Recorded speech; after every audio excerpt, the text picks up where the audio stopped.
আবার একটা নতুন কন্টেন্ট নিয়ে আমি চলে এলাম। পরের ক্ষতি চাইলে নিজের ক্ষতি হয়, এটা বাস্তব। এই কাহিনীতে সেটা দেখানো হয়েছে। বন্ধুরা আপনারা দেখুন আর কেমন লেগেছে সেটা কমেন্টে জানাবেন।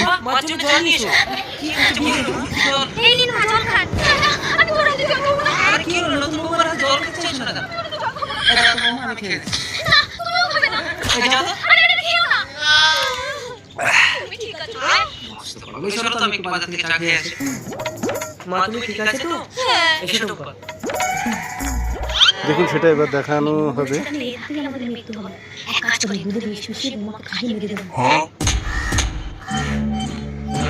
বৌমা, হ্যাঁ মা, এই দুধটা খেয়ে নাও বৌমা। ঠিক আছে মা, খেয়ে নাও।